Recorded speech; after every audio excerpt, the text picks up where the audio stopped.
In late 2024, videos like this began appearing online. A golden retriever steering a moving car with near-perfect lighting and physics.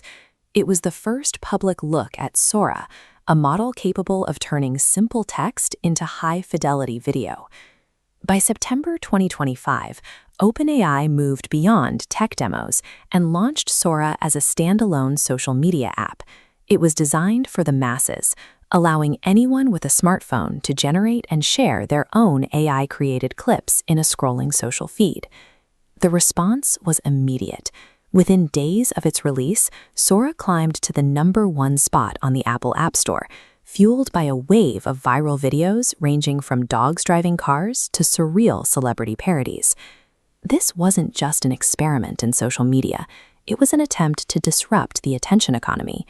OpenAI's goal was to capture the massive advertising revenue currently flowing to platforms like TikTok and YouTube by replacing filmed content with synthetic video. The strategy seemed to work. In December 2025, OpenAI signed a 3-year deal with Disney, giving Sora users licensed access to over 200 characters from the Marvel, Pixar, and Star Wars universes. In just 6 months, Sora had moved from a technical curiosity to a platform with millions of users and the backing of the world's largest entertainment brand. OpenAI had successfully built the infrastructure for a new category of digital entertainment. But on March 24, 2026, the momentum stopped. OpenAI released a brief social media message stating they were saying goodbye to the Sora app, effective immediately. There was no transition period or gradual phase-out. The platform was being shuttered exactly 6 months after its triumphant public launch. It is rare for a company to kill a product at the height of its cultural relevance. This raises a central question. Why would OpenAI abandon its most successful consumer product so abruptly? The problem originated with the app's primary feature, open prompt generation. This allows users to type any string of text and see it rendered as a realistic video, providing total creative freedom. However, that freedom created a massive structural vulnerability. With millions of users typing unpredictable prompts, the system's safety guardrails were bypassed at a scale that the company's internal filters couldn't handle. The result was a flood of AI slop, low-quality or harmful synthetic media. This included a surge in violent content and racist imagery that began to overwhelm the platform's social feed. Beyond the slop, the technology was weaponized for misinformation. Hyper-realistic deepfakes began to proliferate, using the AI's capability to create convincing but entirely fake videos of real people. Public figures were the primary targets.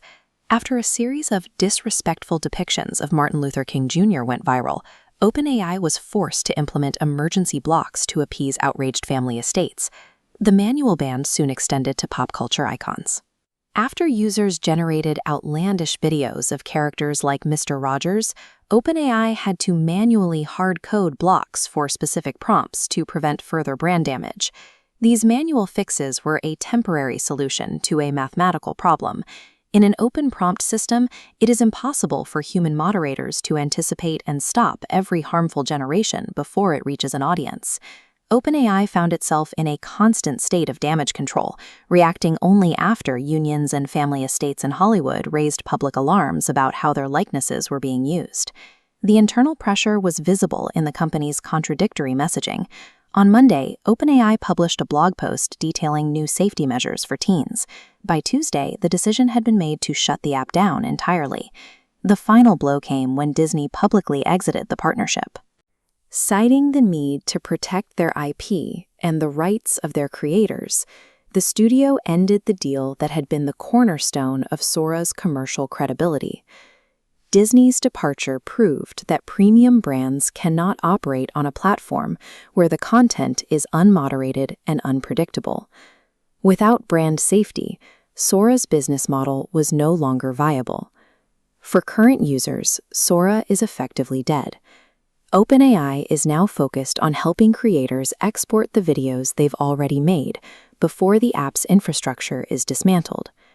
With the app's closure, OpenAI is shifting its priorities.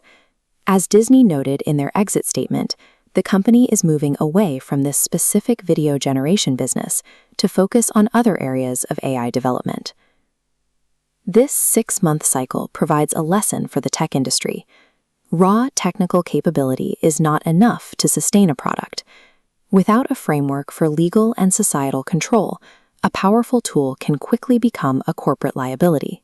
The technology to generate synthetic reality arrived in 2025, but the sudden collapse of Sora suggests that while the AI is capable of creating these videos, the social and legal infrastructure needed to manage them hasn't caught up yet.